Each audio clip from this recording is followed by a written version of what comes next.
Hello, my loves. Welcome back.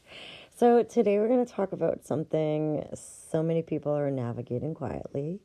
And I was actually asked personally at a recent workshop at a college to talk about long distance love, right? Like how to make it thrive and, really first make it work, and really one of those things is, the first thing, it's not easy, right? And long distance also does not automatically mean you're doomed, right? So some long distance couples I find build deeper emotional intimacy than couples who live together, right? Because of that like routine, right? Some people living in the same house feel miles apart. The thing is, it's like distance isn't always measured in miles. Sometimes it's measured in communication, availability, right? Intention and effort. So today I want to talk about how to sustain long distance love, a couple common mistakes that can really kill it, how to keep desire alive, communication rituals that matter, and how to know if it's healthy or if it's just prolonged confusion. So let's get into it, right? Long distance relationships challenge the places couple often avoid, right? The thing is, when you don't have access to routine proximity, makeup sex, distraction, touch, spontaneous hangouts, you're kind of left with the core ingredients of, can we trust each other? Can we kind of create connection intentionally, right? Can we communicate? Can we regulate our emotions with this long distance? And long distance is going to expose relationship skill level really fast, right? And that's not bad. It's just the truth. So what actually sustains it, right? One of the biggest mistakes I've seen in long distance relationships is that like vague hope. We'll figure it out someday. No. Really, direction is very, very much required in a healthy long distance relationship. You can talk about, what are we building? What timeline are we working towards, right? Like, when do we see each other next? Is this exclusive? Is relocation ever on the table? It's like that love needs movement. And without vision, distance can often become limbo, right? Like you're in limbo. You're just not sure where it's going, right? The other thing is consistency beats intensity, right? Like you do not need 4-hour FaceTimes every night. You need reliability. So good morning text, planned calls, updates throughout the week, voice notes, check-ins after stressful days. You can have a once a week Zoom call, video call where you eat together and have some dinner, right? So like that consistency builds security here. And then intensity without consistency can also like create a lot of anxiety, right? So another thing is to protect the communication tone, right? Because texting is so tricky to, detect the tone, it can be dangerous, all right? So, like, one dry message can feel like, oh my God, they're losing interest.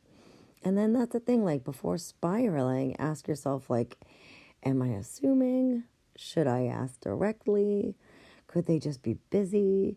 I really highly recommend using voice or video for sensitive topics whenever possible, right? Text for logistics, voice for nuance, right? So keeping the emotional intimacy alive is also important.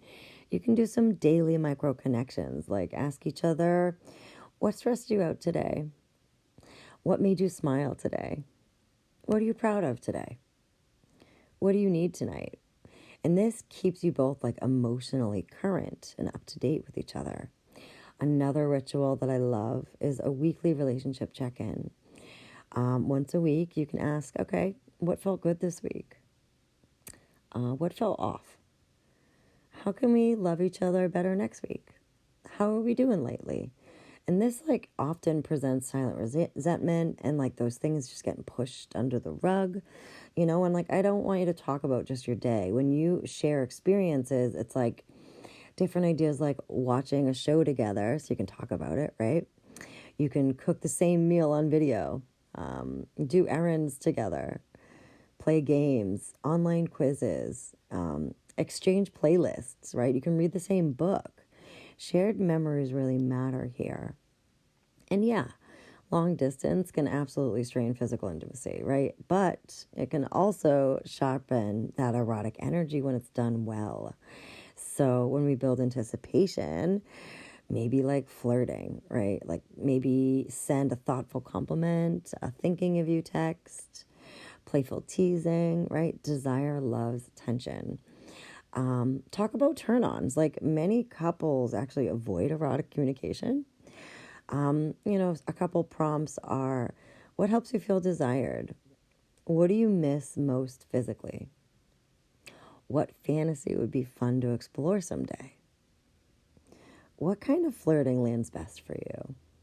And the thing is, it's like some people feel pressure to do like explicit calls and photos. I don't want you to force a sexual performance, right? Like if it feels authentic, great. If it feels like performative, don't.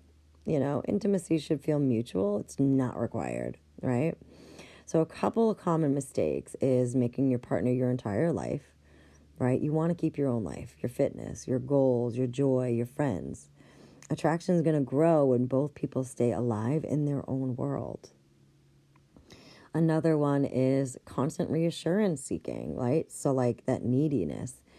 So instead of like, do you still love me? You could try something like, I'm feeling disconnected today. Can we connect tonight, right? That's cleaner. It's honest. It's mature. Another thing is, I really don't want you to save that tension for in-person visits, right? So like when you avoid the conflict until you're together, address those issues early, you know? Another mistake is that there's no end game, right? If there's no path towards like eventual closeness, ask why. Like distance can be a season, but it should not always like just be the hiding place, right? So you can do shared goals. You can do a 5-year plan. It's like long distance works when both people feel included, right? Especially in those future plans, like when effort's mutual, emotionally connected, when you feel considered and chosen, right? But if one person's carrying the whole relationship, that's not distance, it's imbalance, right?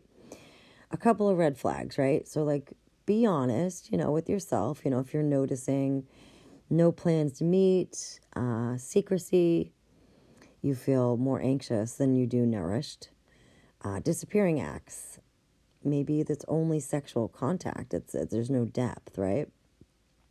Sometimes long distance is love, and sometimes it's convenient avoidance, and I want you to know the difference.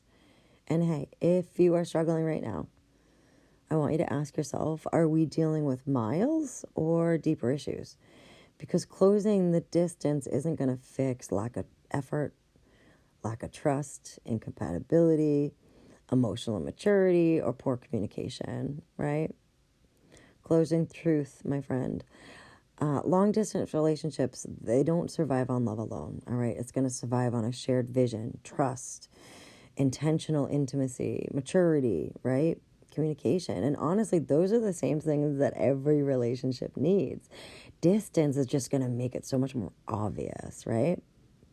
So, if this episode hit home and you want a little support navigating desire, communication, trust, or reconnection in your relationship, or just ways to keep it alive with some really fun, fresh ideas, I offer private coaching for women and couples. So, email me at lauren@laurengoyette.com or check out my link tree and put in an application.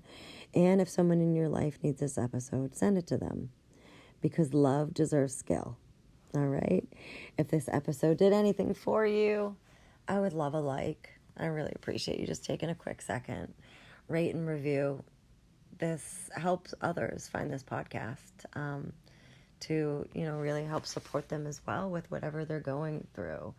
If you have any suggestions or any struggles you're going through that would help with a podcast episode, please reach out and let me know. I always keep you anonymous. So until next time, my friends, happy lovin'.